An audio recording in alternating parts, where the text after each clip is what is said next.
But we also know this. Now, we're looking into cancer and issues like that. And the significance is, while they always were looking for cancer genes, like the original DNA, to be defective, they've never really found any cancer genes. But here's what they found, that up to 200 different genes in a cancer cell, the output product can be altered even though the gene itself is not altered. And that's how epigenetic works. So the interesting thing is, yes, from every absolute appearance, these are totally cancer cells, and they are. But if you look at the genome, it turns out that the cancer is derived from epigenetic control and not from an actual defective gene in the organism. So basically, in both these cases, it says that while we've always focused on the blueprint, the gene blueprint, as the source of our problems, now it's shifting to the source of the problem is the readout of the blueprint, which is then controlled by epigenetics. And so then how does this relate to humans? Well, the biggest thing it relates to humans is, for example, in placebo effects, where the belief of the person will change the expression, the genetic expression, so that even to the case of what you might call a spontaneous remission, which is almost inevitably tied to somebody have a profound change in their perception or belief about life, leading to that.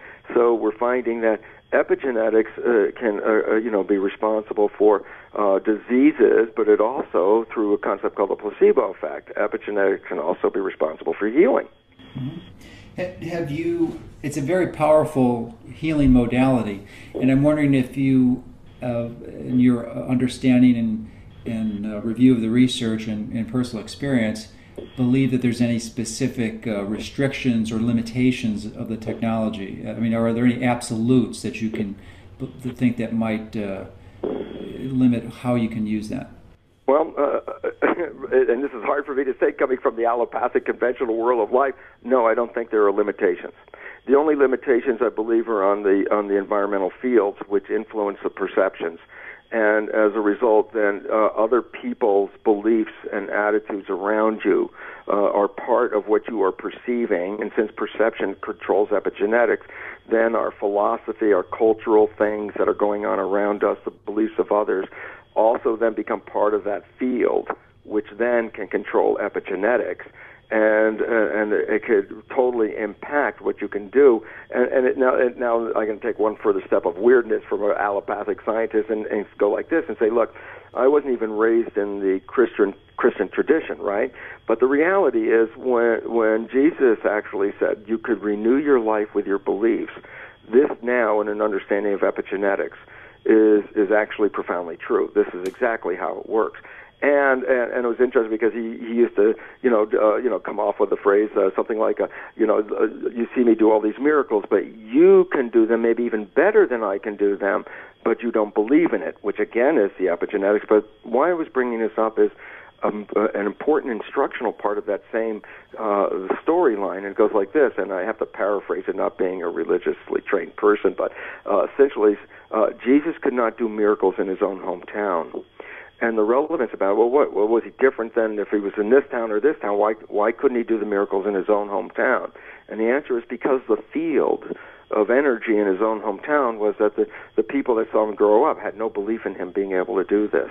And then why that becomes important is, look, if Jesus did all the miracles and recognized the place he couldn't do the miracles was where people didn't believe in him. Mm-hmm. And so all of a sudden you start to realize, belief can heal you, but the beliefs around you from other people can also influence your ability to express your own beliefs. So it becomes important to recognize what are our limitations, and I think our greatest limitations are the inherent cultural beliefs that we buy into because everyone around us is sharing these beliefs. It's sort of a Rupert Sheldrake, the biologist, New Science of Life, morphogenic fields. That's what it's all about. Beliefs are energy fields, and as such are really influential in shaping our expression. Isn't it amusing how many people actually get well on the way to the doctor? And what this really represents is you are innately able to heal yourself unless your perception says you can't. And since perception controls biology, then as Henry Ford said, whether you think you can or whether you think you can't, you're right. And we have to understand this because, and it's interesting because there's actually a word to describe this in the medical field, and we don't talk about it in the public a lot. Well, we talk about the word placebo, which means a positive thought can heal you even if I just give you a sugar pill. As long as you think this is what's going to make it work, you'll get healed. And obviously it wasn't a pill, it was just a sugar pill. That's the positive consequence of a thought in a placebo effect. And yet science also recognizes but does not talk to people about what is called the nocebo effect. The nocebo effect is when you actually have a belief that is a negative belief. And it turns out that these negative beliefs can not only make you sick, these negative beliefs can kill you, and that's an established understanding of the nocebo effect. And really what the point was this, is that your perceptions or your beliefs are powerful in either direction and equally powerful, meaning as much as a positive thought can be very effective to heal you, when we call it a placebo, a negative thought can make you sick or kill you, nocebo. It's the power of thought that was involved. And therefore, if you think you are powerless, then that thought manifests, and then all of a sudden we are victims.